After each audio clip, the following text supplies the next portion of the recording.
आज का भाग एक ऐसे प्रश्न से प्रेरित है जिसका अनुभव हम बार बार करते हैं दर्शकों। हम में से बहुत से लोग मसीही व्यवसाय के मालिक होने के नाते अपने व्यवसाय में परमेश्वर को लाना चाहते हैं। बिल्कुल सही कहा आपने वाणी। दर्शकों, मसीह व्यवसाय के मालिकों के तौर पर हमारा विश्वास इस बात का एक महत्वपूर्ण हिस्सा है कि हम कौन हैं और हम दुनिया में कैसे दिखते हैं। ये हमारे व्यवसाय में लिए जाने वाले निर्णयों को भी प्रभावित करता है, चाहे वे बड़े हों या छोटे। लेकिन शायद हमें ऐसा लगे कि हमारा विश्वास एक रहस्य है, क्योंकि हम नहीं जानते कि व्यवसाय के मालिक होने के नाते इसे दूसरे के साथ साझा करना ठीक है या नहीं। हम में से कुछ लोगों को यह चिंता होती है कि हम उन ग्राहकों को या सेवार्थियों को अलग कर देंगे जो हमसे असहमत है। तो अगले कुछ भागों में हम व्यवसाय के मालिक होने के नाते अपने रोजमर्रा के काम में परमेश्वर में अपने विश्वास को लाने के तरीकों पर चर्चा करने, सीखने और छानबीन करने जा रहे हैं। तो चलिए शुरू करते हैं। पता है आपको नतान्या, मेरा मानना यह है कि हम सभी मसीहों को सेवकाई की बुलाहट के लिए नहीं बुलाया जाता। ये बड़ी दिलचस्प बात है वाणी। इससे आपका क्या मतलब है? इससे मेरा मतलब यह है कि हम सब अलग अलग कार्य क्षेत्र में हैं। किसी को सेवकाई का कार्य दिया है परमेश्वर ने, वो उसकी बुलाहट है, और किसी के लिए वही बुलाहट व्यवसाय में भी बदल जाती है कि अपने कार्यस्थल पे, अपने व्यवसाय के द्वारा या जहाँ कहीं भी परमेश्वर ने हमें रखा है, हम वहाँ रह के उस माध्यम के द्वारा उसकी सेवकाई करें। हाँ वाणी, ये समझ में आता है। तो आपका कहने का मतलब ये है कि नौकरी मायने नहीं रखती है, बुलाहट वही रहती है। जी हाँ, बिल्कुल ठीक। करियर मायने नहीं रखता कि आप कहाँ हैं। परमेश्वर ने आपको जहाँ रखा है आप वहाँ भी सेवकाई कर सकते हैं, लेकिन तरीका अलग हो सकता है। एक सेवकाई अलग अलग तरीकों से की जा सकती है, यह मेरा तात्पर्य है। और दर्शकों, मैं आपके साथ भी ये साझा करना चाहूँगी क्योंकि ये बहुत पुरानी घटना है। तब मैं संडे स्कूल में जाती थी चर्च के, और मुझे अभी भी याद है कि मैं हाई स्कूल में उस संडे स्कूल में थी, और हमारे शिक्षक ने हमसे पूछा था कि जब हम बड़े हो जाएंगे तो हम क्या करना चाहेंगे। मुझे अभी भी याद है कि बहुत सी अन्य लड़कियों ने कहा था कि वो पूरे समय के लिए मसीही कार्यकर्ता बनना चाहते हैं, या किसी चर्च में काम करना चाहते हैं, या कोई गैर लाभकारी संस्था यानी कि NGO शुरू करना चाहते हैं आदि। ऐसा इसलिए लगता है वाणी क्योंकि तब हम परमेश्वर का काम करते थे। जी हाँ, लेकिन हम भूल जाते हैं नतान्या, कई बारी हम ये भूल जाते हैं दर्शकों कि हम जो कुछ भी करते हैं वो परमेश्वर के लिए है। कुलुसियों 3:23-24 को याद रखिए, और जो कुछ तुम करते हो तन मन से करो, यह समझकर कि मनुष्यों के लिए नहीं परंतु प्रभु के लिए करते हो, क्योंकि तुम जानते हो कि तुम्हें इसके बदले प्रभु से मिरास मिलेगी। तुम प्रभु यीशु मसीह की सेवा करते हो। तो असली सवाल जो हमें पूछने की जरूरत है वो ये है दर्शकों, कि हम अपने व्यवसाय में परमेश्वर को और अधिक सही तरीके से कैसे शामिल कर सकते हैं। ये एक बड़ा और महत्वपूर्ण सवाल है। और सच बताऊं, ऐसा कोई उत्तर नहीं है जो हर किसी के लिए और हर व्यवसाय के लिए काम करेगा। जी हाँ, अगर हम वास्तव में अपने व्यवसाय में परमेश्वर को शामिल करना चाहते हैं तो इसके लिए हमें प्रार्थना में, उनके वचन बाइबल में समय बिताना होगा, और अन्य मसीहों के साथ संगति करनी होगी, उनकी बुद्धिपूर्ण और ईश्वरीय सलाह लेनी होगी। बिल्कुल। तो व्यवसाय में एक मसीही के रूप में हमारा आधार परमेश्वर का वचन है। विशेष रूप से यीशु से एक बार सबसे बड़ी आज्ञा के बारे में पूछा गया था। उन्होंने जवाब दिया, तू परमेश्वर अपने प्रभु से अपने सारे मन और अपने सारे प्राण और अपनी सारी बुद्धि के साथ प्रेम रख। बड़ी और मुख्य आज्ञा तो यही है, और उसी के समान ये दूसरी भी है कि तू अपने पड़ोसी से अपने समान प्रेम रख। जी हाँ, व्यवसाय में एक मसीही के रूप में मुझे इन दो उद्देश्यों को ध्यान में रखते हुए सब कुछ करना चाहिए, परमेश्वर से प्रेम रखना और पड़ोसी से प्रेम रखना। दर्शकों, हमारा पड़ोसी वो है जिसके साथ हम संपर्क में आते हैं, जिसमें हमारे कर्मचारी, हमारे ग्राहक और हमारे आपूर्तिकर्ता शामिल हैं। हमें इन लोगों के साथ उस तरह की देखभाल और सम्मान के साथ पेश आना चाहिए जैसा हम अपने लिए चाहते हैं। परमेश्वर से प्रेम करने में उन तरीकों से काम करना शामिल है जो उन्हें प्रसन्न करते हैं। हमारे विश्वास का जीवन हमारे व्यवसाय से अलग नहीं होना चाहिए। समस्या यही है कि हम अपने विश्वास और अपने व्यवसाय को एक करने के तरीके खोज सकते हैं। पहली चीज जिस पर हमें ध्यान देने की जरूरत है वो है पैसा और दशमांश। ये हमारे व्यवसाय में हमारे विश्वास को एकीकृत करने का एक निजी तरीका है। दशमांश देकर हम उस उद्योग में पैसे को उसकी जगह पर रखते हैं जहां पैसे का आराधना करने वाली प्रतिमा बन जाना बहुत आसान है। उदारता पूर्वक दशमांश देकर हम परमेश्वर को वो वापस दे रहे हैं जो परमेश्वर का है, और वास्तव में हमारे पैसे को हमारे मूल्य या महत्व से अलग कर रहे हैं। जाहिर है, जब हम अलग अलग संगठनों, स्थानीय कलीसिया और इन तरह की अन्य जगहों पर धन देते हैं तो यह न केवल दूसरों को आशीष देता है, बल्कि यह हमारे ऊपर, हमारे परमेश्वर के साथ संबंध पर और हमारे व्यवसाय के साथ संबंध पर भी गहरा प्रभाव डालता है। अपने धन को देने का कार्य हमारे व्यक्तिगत स्वास्थ्य के लिए भी अत्यंत महत्वपूर्ण होता है। मुझे ऐसा लगता है वाणी, और शायद आप भी सहमत होंगी, कि दशमांश देना अद्भुत है, और मुझे ये पसंद भी इसलिए है कि बाइबल हमें प्रतिशत आधारित दशमांश देने के लिए कहती है। इसलिए जैसे जैसे हमारी आय बढ़ती है ये संख्या बदल सकती है। हमारा व्यवसाय जितना बड़ा होता है हम उतना ही अधिक दशमांश देते हैं। कम महीनों में ये संख्या स्वाभाविक रूप से कम होगी। 10-10-80 नियम का उपयोग करिए। अब क्या है ये? 10% यानी कि 10% दशमांश, 10% बचत और 80% बाकी कुछ। यह हमें बस शुरुआत करने में मदद करने के लिए है, लेकिन उद्देश्य यह है कि हम बुद्धिमान बनना और उस आय का सदुपयोग यानी कि सही रूप से प्रबंधन करें जिससे परमेश्वर ने हमें आशीषित किया है। बिल्कुल सही बात है वाणी। हमारे स्थानीय चर्च के अलावा किसी गैर लाभकारी संस्था को दशमांश दें जिसका कोई मिशन हो, या देखें कि परमेश्वर हमें से प्रत्येक को देने के तरीकों के संदर्भ में क्या मार्गदर्शन दे रहा है। बिल्कुल ठीक। एक और चीज है दर्शकों जो हम कर सकते हैं, वो है किसी ऐसे क्लाइंट या ग्राहक के साथ उदार होना जो कठिन परिस्थिति में हो। ओह, ये तो कठिन है। बिल्कुल है, लेकिन आप देखिए हमारी उदारता कई अलग अलग तरीकों से आ सकती है। एक मसीह व्यवसाय के मालिक के रूप में हम अपने ग्राहकों के साथ उदार होकर बहुत ही चतुराई से अपने विश्वास को साझा कर सकते हैं जब वे किसी परेशानी से गुजर रहे हों। दर्शकों, मत्ती 5:14-16 कहता है, तुम जगत की ज्योति हो। जो नगर पहाड़ पर बसा हुआ है वो छिप नहीं सकता, और लोग दिया जलाकर पैमाने के नीचे नहीं परंतु दीवट पर रखते हैं, तब उससे घर के सब लोगों को प्रकाश पहुंचता है। उसी प्रकार तुम्हारा उजियाला मनुष्यों के सामने चमके कि वे तुम्हारे भले कामों को देखकर तुम्हारे पिता की जो स्वर्ग में है बड़ाई करें। एक व्यवसायी के रूप में हमारे उजियाले को चमकने देने का क्या मतलब है?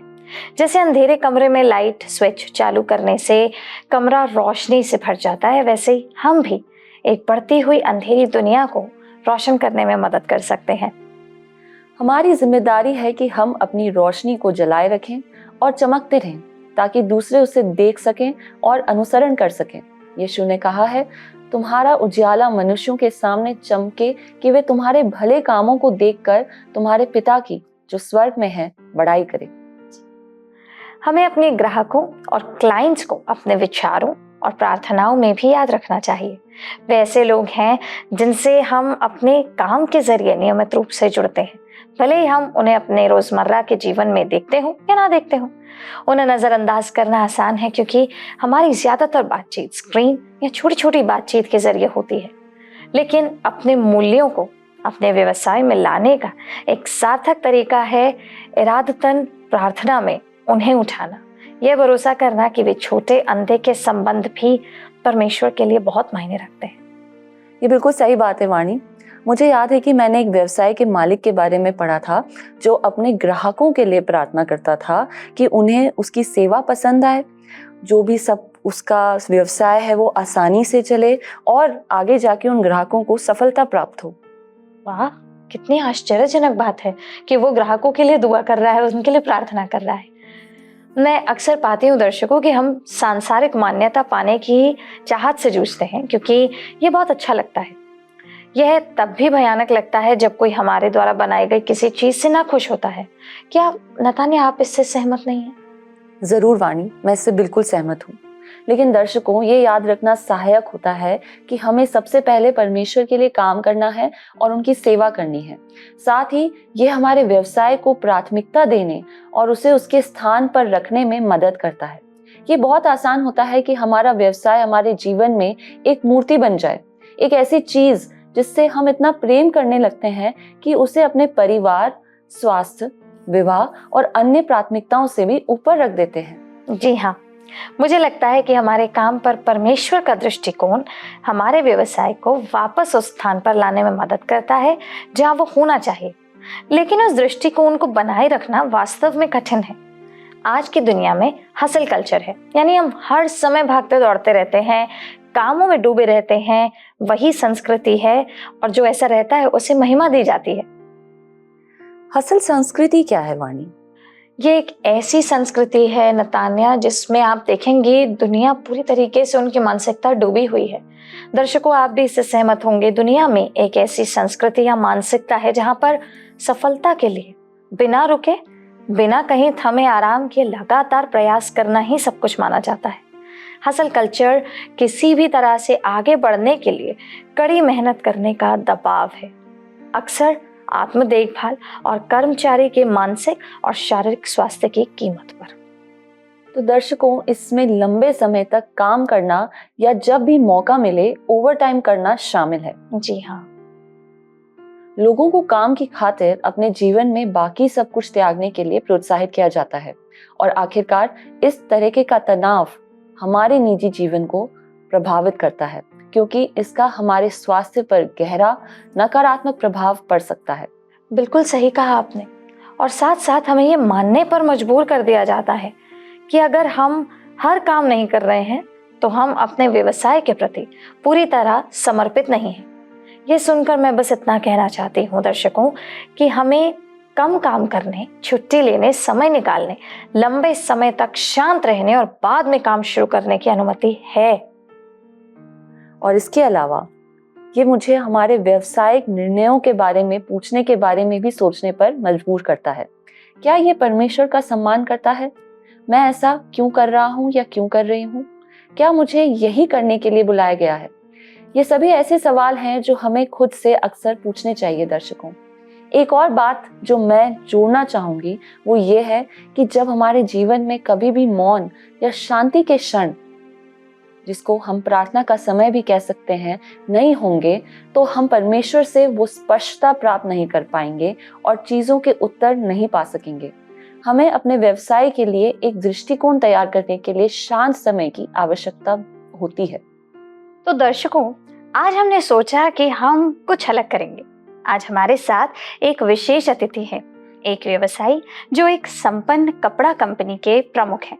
आइए उनसे बात करते हैं और जानते हैं कि वो अपने व्यवसाय के साथ अपने विश्वास को कैसे आगे बढ़ाते हैं। दीपा, हमारे शो में आपका हार्दिक स्वागत है। आपके यहाँ आने से हम बेहद खुश हैं। धन्यवाद, मुझे यहाँ आकर बहुत अच्छा लगा। आपने एक ऐसी कंपनी बनाई दीपा जो ना केवल अपने नैतिक फैशन के लिए बल्कि अपने मसीही मूल्यों के लिए भी जानी जाती है। आज के कारोबारी जगत में ऐसा होना दुर्लभ है। आपके विश्वास ने आपकी कंपनी की नींव को कैसे आकार दिया, आप साझा करेंगी? ईमानदारी से कहूँ तो मुझे नहीं लगता कि मेरे विश्वास के बिना मेरा व्यवसाय अस्तित्व में आ सकता है। यह पूरा विचार प्रार्थना के दौरान आया था। मैं कई सालों से कॉरपोरेट फैशन की दुनिया में थी और जबकि यह रोमांचक था, मैंने हमेशा पवित्र आत्मा से यह इशारा महसूस किया जैसे कि इसके अलावा कुछ और भी था। एक सुबह अपने शांत समय के दौरान मैंने महसूस किया कि परमेश्वर मुझसे पूछ रहे हैं, ऐसा कुछ बनाना कैसा लगेगा जो प्रक्रिया के हर हिस्से में मेरा सम्मान करे। यही वह बीज था जो अंततः व्यवसाय में विकसित हुआ। वाह, ये बहुत प्रभावशाली है। तो आपने कंपनी के विकास के साथ मसीही सिद्धांतों को कैसे एकीकृत करना शुरू किया? यह लोगों और पृथ्वी के साथ सम्मानपूर्वक व्यवहार करके परमेश्वर की महिमा करने का हमारे मिशन से शुरू हुआ। यह मिशन हर निर्णय को आकार देता है। उदाहरण के लिए, हम उन निर्माताओं के साथ साझेदारी करते हैं जो न केवल उचित वेतन देते हैं बल्कि अपने स्थानीय समुदायों में भी निवेश करते हैं। हम अपने मुनाफे का 10% वैश्विक मिशनों और स्थानीय सहायता करने वाली संस्थाओं में देते हैं। आंतरिक रूप से हम सेवक के भाव के साथ नेतृत्व करते हैं, कुछ ऐसा जिसका यीशु ने बहुत खूबसूरती से नमूना दिया है।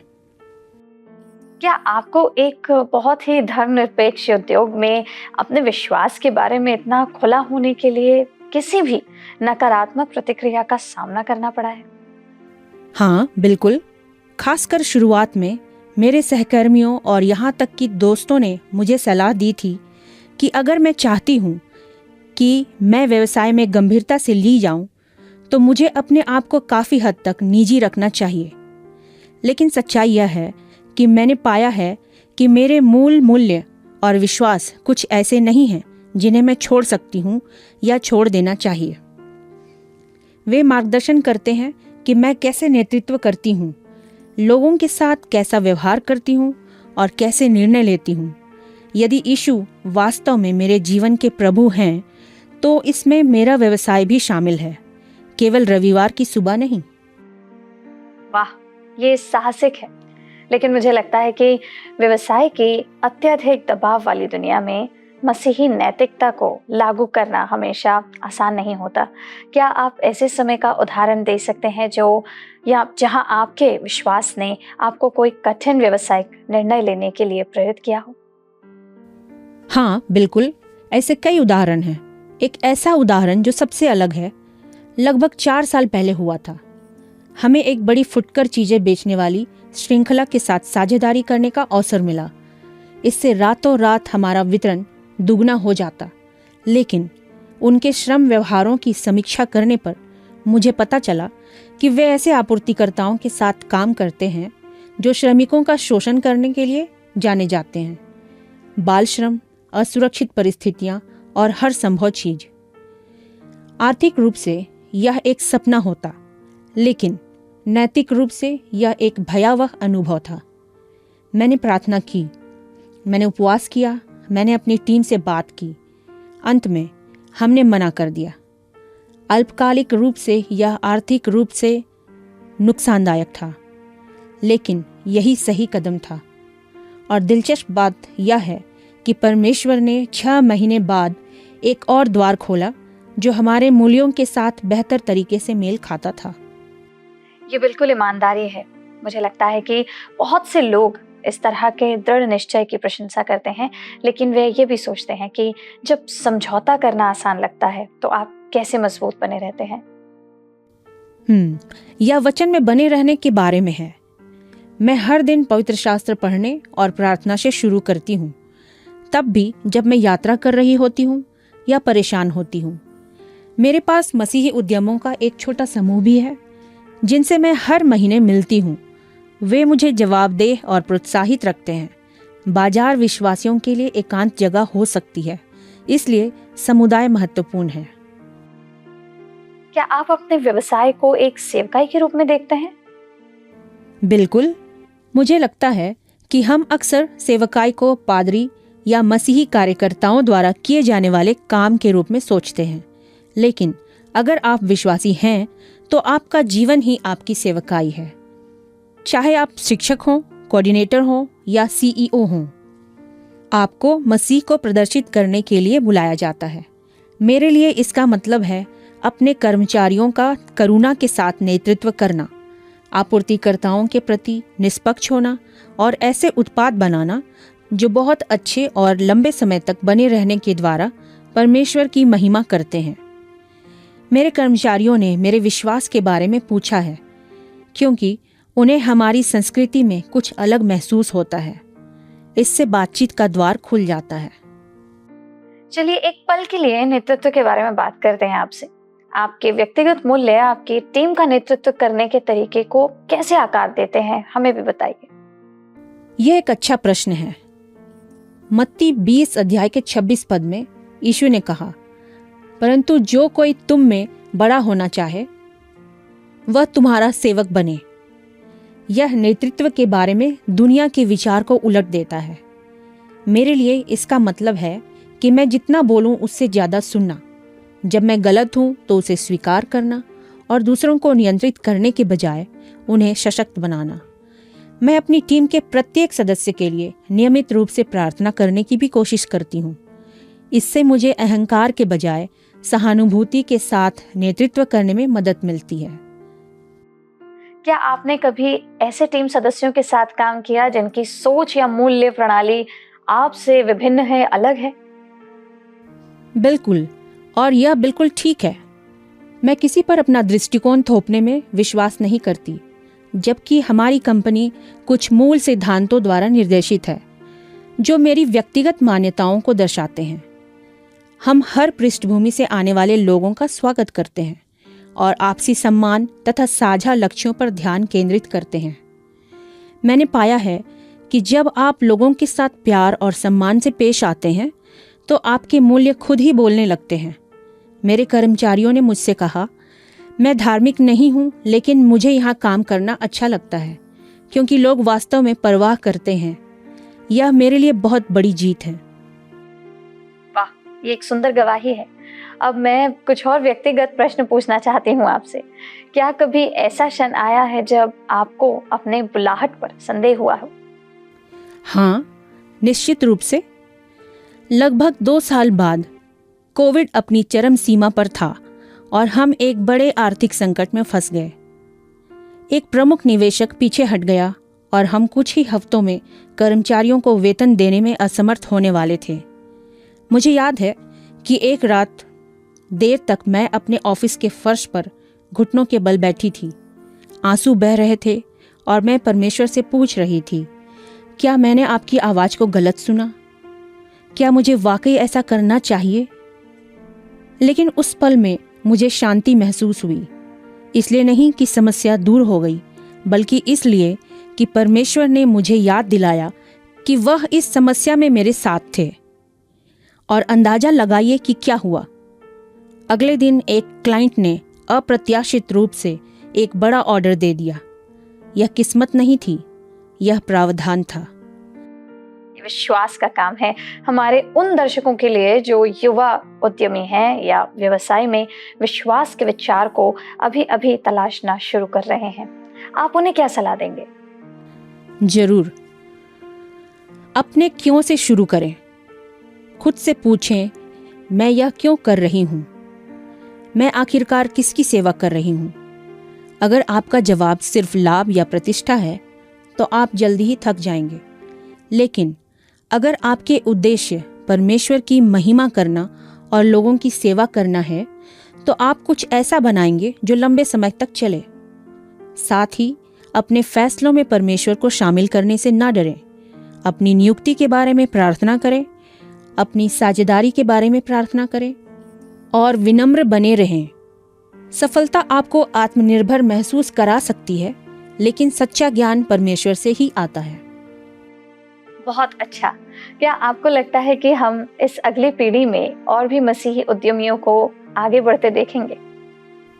बिल्कुल, मुझे उम्मीद है कि ऐसा होगा और मुझे विश्वास है कि हम ऐसा करेंगे। दुनिया सच्चाई की तलाश कर रही है। लोग ऐसे व्यवसायों का समर्थन करना चाहते हैं जो परवाह करते हैं, जो एक गहरे उद्देश्य की पूर्ति करते हैं। हम में से जो गहरे विश्वासों से प्रेरित हैं, उनके पास नेतृत्व करने का एक अनूठा अवसर है। उपदेश देकर नहीं, बल्कि ईमानदारी, करुणा और उत्तमता के साथ अपने मूल्यों को जीकर। इससे पहले हम समाप्त करें, एक और बात हमें बताइए कि बाइबल का वो कौन सा पद है जिसने आपकी व्यावसायिक यात्रा को निर्देशित किया है? वैसे तो बहुत सी हैं, लेकिन जो मुझे सहारा देती है वह है नीति वचन 3:5। तू अपनी समझ का सहारा ना लेना, वरन संपूर्ण मन से यहोवा पर भरोसा रखना, उसी को स्मरण करके सब काम करना, तब वह तेरे लिए सीधा मार्ग निकालेगा। यह पद मुझे याद दिलाता है कि जब मेरे पास सभी उत्तर नहीं होते, तब उसके पास होते हैं। दीपा, अपने दिल की बात, अपनी यात्रा और अपनी बुद्धि को यहाँ साझा करने के लिए, हम सबके साथ साझा करने के लिए आपका बेहद धन्यवाद। ये बातचीत बहुतों के लिए प्रेरणा ठहरेगी। ओके, आप दोनों का धन्यवाद। मेरे लिए यह सम्मान की बात है। वाह, क्या ये बहुत ज्यादा उत्साहजनक और प्रेरित करने वाला नहीं था? बिल्कुल था।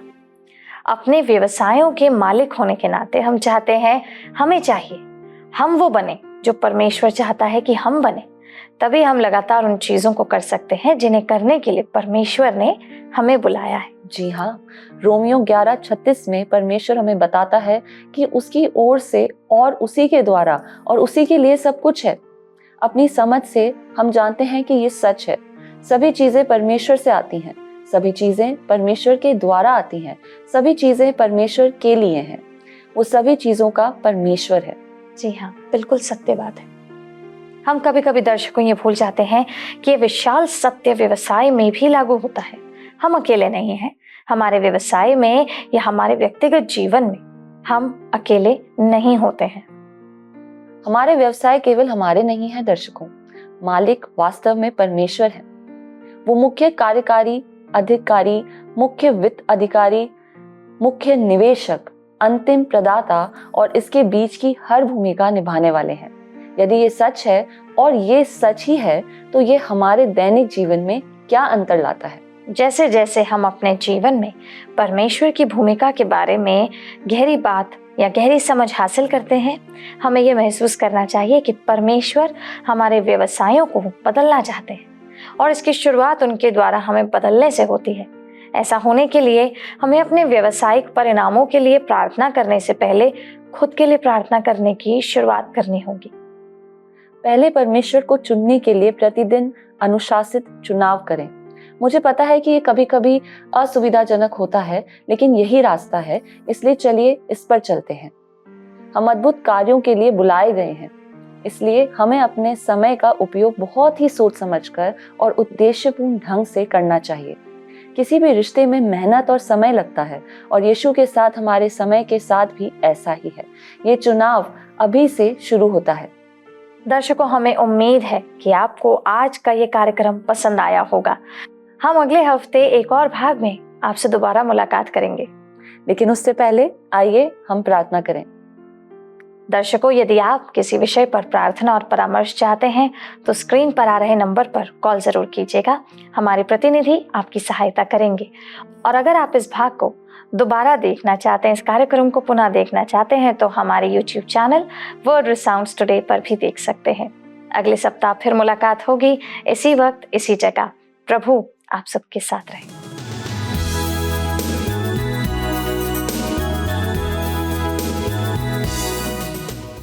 आइए हम प्रार्थना करें। अत्यंत महान अनुग्रहकारी पिता परमेश्वर, आज के सुंदर कार्यक्रम के लिए आपका धन्यवाद करते हैं पिता, जहां हमने ये साझा किया कि कैसे हम व्यवसाय में उन मसीह खूबियों को जोड़ सकते हैं पिता परमेश्वर, जो आपके वचन के द्वारा हम सीखते हैं। उन्हें दीजिए पिता परमेश्वर कि जैसा कि आपने अपने वचन में कहा है पिता परमेश्वर कि हम जगत की ज्योति हैं, वैसे ही होने दीजिए पिता परमेश्वर कि अपने व्यावसायिक जीवन में भी ऐसे ही कार्य करने वाले हो सके पिता परमेश्वर, जिससे इस संसार में रोशनी फैलाने वाले हो सके। उन्हें दीजिए पिता परमेश्वर कि अगर हम अपने व्यवसाय में आगे बढ़ते हैं पिता परमेश्वर, तो हम उन खूबियों को दर्शाने, उन खूबियों को दिखाने वाले हो सके पिता परमेश्वर, जो आप हमारे द्वारा, आपकी हमारे से एक्सपेक्टेशन है पिता। और मैं मांगती हूँ पिता परमेश्वर उन दर्शकों के लिए पिता, जो आज हमारे साथ जुड़े हैं, जो कहीं ना कहीं अपने व्यवसायों में किसी तरह के संघर्ष में हैं, उन्हें दीजिए पिता परमेश्वर कि वो आपकी बुलाहट को सुनने वाले हो सके पिता परमेश्वर। और उन्हें दीजिए प्रभु जी कि वो आपके वचन को पढ़ने वाले हो सके, ताकि आपके वचन के द्वारा उनका सही मायने में मार्गदर्शन होने वाला हो सके। इस दुआ को हमारे उद्धारकर्ता प्रभु यीशु मसीह के नाम से मांगती हूँ, आमीन।